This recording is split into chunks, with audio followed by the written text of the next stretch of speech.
पत्थर मारने वालों पर कार्रवाई करना किसका काम था? कार्रवाई करना किसका काम था? कार्रवाई यानी कि लोगों ने आपको आजमा दिया, आप ना पत्थरबाजी बंद करवा पाए, ना आतंकवाद बंद करवा पाए, लोगों को आप नहीं दिखे, या फिर हम भी मीडिया आपको नजर आया कि नहीं आया? ये आपके समर्थक हैं, ये आपको मैं कम नजर आया तो इलेक्शन लड़ना कोई जुर्म नहीं है।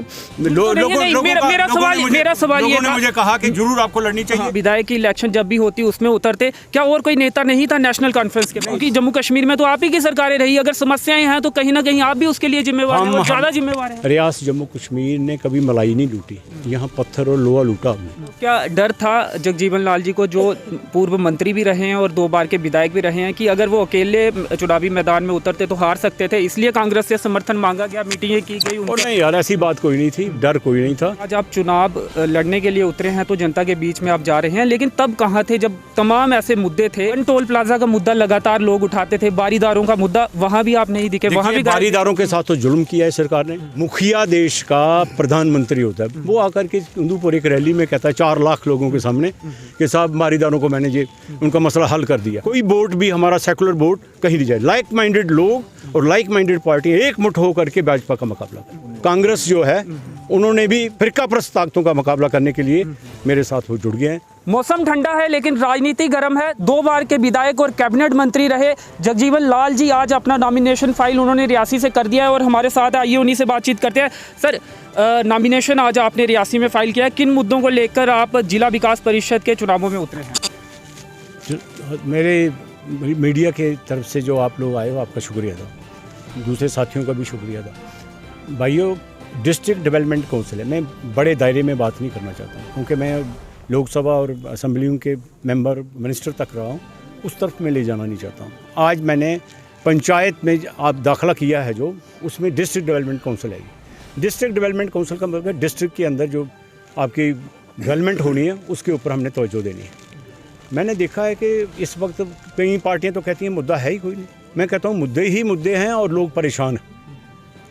जिन मुद्दों पे ये सरकार आई थी, इन्होंने कहा था कि 100 दिन के अंदर हम महंगाई दूर कर देंगे, हर किसी किसान के खाते में 15 लाख रुपए हम डाल देंगे, काला धन बाहर से खींच कर ले आएंगे और न जाने क्या क्या यानी सपने दिखाए। 2 करोड़ साल की नौकरियां लोगों को देंगे, एम्प्लॉयमेंट ख़त्म करके रख देंगे।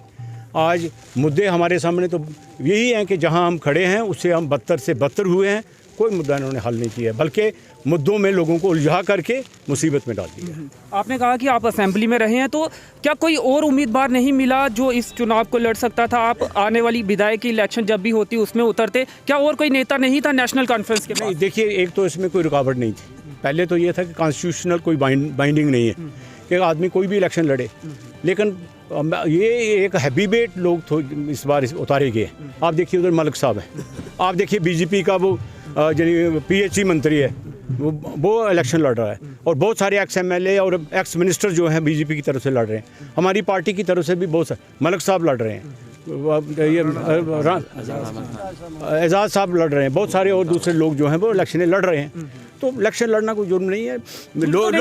मेरा सवाल ये ने मुझे कहा कि जरूर आपको लड़नी चाहिए, क्योंकि हम अगर जीतेंगे तो कल यहाँ जो डेवलपमेंट काउंसिल जो बनेगी, डेवलपमेंट काउंसिल के जरिए जो बोर्ड्स बनेंगे, उस बोर्ड के हम मेंबर बन करके भी आप इस जिले की बहुत बड़ी तरक्की कर सकते हैं। चलिए, ये भी सुनने को मिला है कि कांग्रेस ने आपको समर्थन दिया और आपने कहा कि कुछ और उम्मीदवार भी, आज़ाद उम्मीदवार आपके समर्थन में आए हैं, तो कौन कौन आपके समर्थन में? देखिए, एक तो एक्स BDO साहब हैं शंकर दास जी, मैं उनका शुक्रिया अदा भी आपके माध्यम से करना चाहता हूँ कि वो हमारे साथ आ गए और उन्होंने हमें, एक तो वो विदा हो गए और दूसरा उन्होंने हमें समर्थन दे दिया। इसी तरह इंडिपेंडेंट थे एक बोधराज जी, अपनी पार्टी से थे लेकिन उन्होंने मेरे आगे उन्होंने भी सरेंडर किया। सरेंडर मैं नहीं कहता हूँ, बाइज्जत समर्थन दिया, यानी बेहद अदब से मैं कहता हूँ कि उनका मैं शुक्रिया अदा करता हूँ। इसके साथ ही और बहुत सारी कांग्रेस जो है उन्होंने भी फिरकाप्रस्त ताकतों का मुकाबला करने के लिए मेरे साथ वो जुड़ गए हैं। यहाँ हम ये चाहते हैं कि जो काउंसिल या वो यानी जो बोर्ड बने उसमें फिरकाप्रस्त ताकतों का हिस्सेदारी नहीं हो, हम सेकुलर फोर्सेस मिलकर ये बनाएं और लोगों की खिदमत कर सकें। तो क्या डर था जगजीवन लाल जी को, जो पूर्व मंत्री भी रहे हैं और 2 बार के विधायक भी रहे हैं, कि अगर वो अकेले चुनावी मैदान में उतरते तो हार सकते थे, इसलिए कांग्रेस से समर्थन मांगा गया, मीटिंगें की गई? और नहीं यार, ऐसी बात कोई नहीं थी, डर कोई नहीं था। मैंने तो 84 और 100 से ऊपर की पंचायतों पर इलेक्शन लड़ करके जीती है, कोई डर नहीं था। लेकिन हम इस वक्त ये समझते हैं कि कोई वोट भी हमारा सेकुलर वोट कहीं नहीं जाए। लाइक माइंडेड लोग और लाइक माइंडेड पार्टी एक मुठ होकर के भाजपा का मुकाबला करें। लेकिन सवाल ये भी खड़ा होता है, आज आप चुनाव लड़ने के लिए उतरे हैं तो जनता के बीच में आप जा रहे हैं, लेकिन तब कहाँ थे जब तमाम ऐसे मुद्दे थे, चाहे वो 4G का मसला हो या नेट पहले बंद किया गया था, 370 के खिलाफ आप बोलते हैं, लेकिन ज़मीनी सतह पर आप लोगों के साथ नहीं दिखे। 18 दिन रियासी में बेहद कम पानी दिया गया, कुछ दिन ही पानी की सप्लाई हुई, जहाँ ऐसे भी बिजली पानी या सड़क के मुद्दे पर आप कहीं पर भी नहीं दिखे। एक तो ये इलेक्शन है सिर्फ पंचायतों की है, इससे सिटी बाहर है, तो मैं उसमें इस महकमे से मैं पढ़ना नहीं चाहता हूँ, एक बात। दूसरा ये है कि आप कहते हो कि उस वक्त आप क्यों नहीं आए। मैं हर वक्त लोगों के पास हाजिर रहा और लोगों के साथ हम जुड़े रहे। और लेकिन लोगों को आप नहीं दिखे, या फिर हम भी मीडिया आपको मैं नजर आया कि नहीं आया?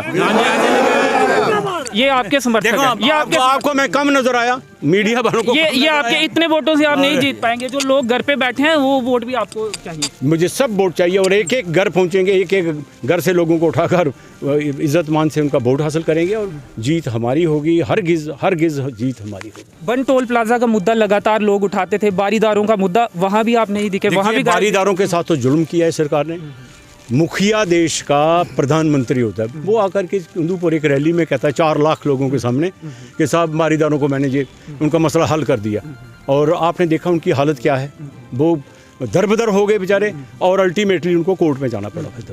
लेकिन हमारी सरकार थी, हमने उसी वक्त भी 96 में हमने ये कानून लाने की कोशिश की, लेकिन उस वक्त भी फिरका परस्त ताकतों ने, उसमें मेरे पास रिकॉर्ड है, मैंने पिछली दफ़ा कटरा में पेश किया था कि हमें उस वक्त भी इन्होंने नहीं कुछ करने दिया। अगर हमारी सरकार आती है तो बारीदारों को मसले के लिए हम बिल्कुल उनके साथ चलेंगे। सरकारें तो जम्मू कश्मीर में आप ही की रही हैं और केंद्र में भी आपने कई बार समर्थन देकर वहाँ भी आपने मलाई लूटी है, तो मुद्दे आज भी मुद्दे बने हुए हैं। अगर आपकी सरकारों में लोगों ने आपको अजमा दिया है, अब आपको लोग वोट क्यों दें? क्योंकि जम्मू कश्मीर में तो आप ही की सरकारें रही, अगर समस्याएं हैं तो कहीं ना कहीं आप भी उसके लिए जिम्मेवार हैं, ज़्यादा जिम्मेवार हैं। रियासत जम्मू कश्मीर ने कभी मलाई नहीं लूटी, यहाँ पत्थर और लोहा लूटा हमने। कैसे लूटा? ना आतंकवाद किया, हमें पत्थर मिले और यानी हमारे ऊपर सख्तियां हुई। पत्थर मारने वालों पर कार्रवाई करना किसका काम था? कार्रवाई करना किसका काम था? कार्रवाई यानी कि लोगों ने आपको अजमा दिया, आप ना पत्थरबाजी बंद करवा पाए, ना आतंकवाद बंद करवा पाए, ना लोगों के आप कहते हैं आपके पास रहे। आपको मैं बताना चाहता हूँ कि शेख साहब को 1953 में गिरफ्तार किया और 1975 में 1.5 साल का मौका मिला। हमने मलाई नहीं लूटी, हमने जेल में जाना पड़ा। उसके बाद 1984 में हमारी सरकार गिराई, 1999 में हमारी सरकार गिराई, 5-6 साल का मौका मिला 96 से 2002 तक। उसके अलावा फिर PDP NC की सरकार हो गई, उसके बाद कांग्रेस को मिला और NC की मिलीजुली सरकार। आप ही रहे? नहीं रहे, शेख अब्दुल्ला जी की रही नहीं। उसमें हमारे फंड्स कहाँ से आते हैं मुझे बताओ? सोर्स ऑफ फंड्स क्या है?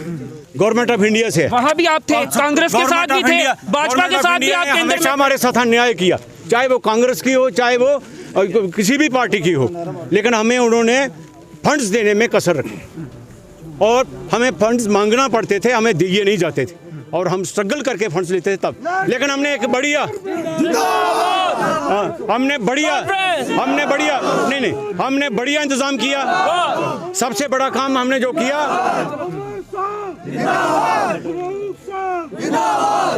हमने इस देश के लिए अपनी कुर्बानियां दे दी। मरे हमारे लोग 15,000 वर्कर नेशनल कॉन्फ्रेंस का चला गया इस देश, 15,000 वर्कर जो सबसे ज़्यादा वर्कर का नुकसान हमने किया। तो इसलिए हमने ये यानी देश के लिए कुर्बानियां दी है, आइंदा भी देंगे और इस रियासत को हम हिंदुस्तान का हिस्सा रखेंगे। 370 हटाने के लिए नेशनल कॉन्फ्रेंस 370 हटाने के लिए क्या चीन का समर्थन जो आपके ये बेबुनियाद, आप उसका समर्थन करते हैं या इसे खारिज करते हैं? ये बेबुनियाद है। किसी ने चीन का समर्थन ना लिया है ना लेंगे। हम हिंदुस्तानी हैं, हिंदुस्तान के साथ रहें। हम हिंदुस्तानी हैं और हिंदुस्तान के साथ ही रहेंगे। ना किसी ने चीन का समर्थन मांगा था और ना लेंगे, ऐसा कहना था जगजीवन लाल जी का, जो पूर्व कैबिनेट मंत्री रहे हैं और 2 बार के विधायक भी रहे हैं रियासी विधानसभा असेंबली से।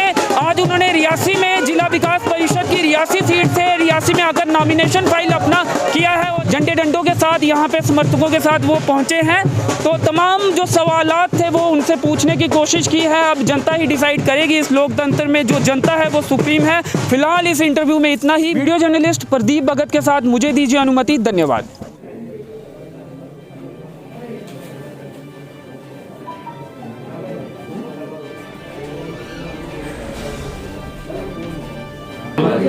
मैं पहले दोनों लगाता हूँ ताकि रिकॉर्ड चेक करवा के ना।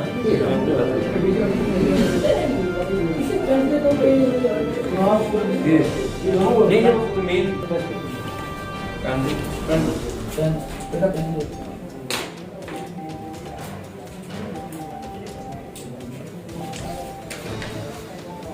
टाइम भी चेंज करो टाइम ज़्यादा कर 11:30 करो 11:30 करो।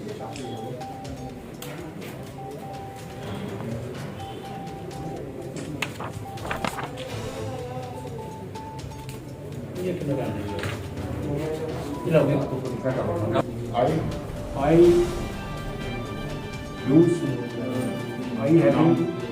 Jagjeevan Lal, having been nominated as a candidate for election to the district member in District Development Council, do swear in the name of God, solemnly affirm that I will bear true faith and allegiance to the Constitution of India as by law established, and that I will uphold the sovereignty of India.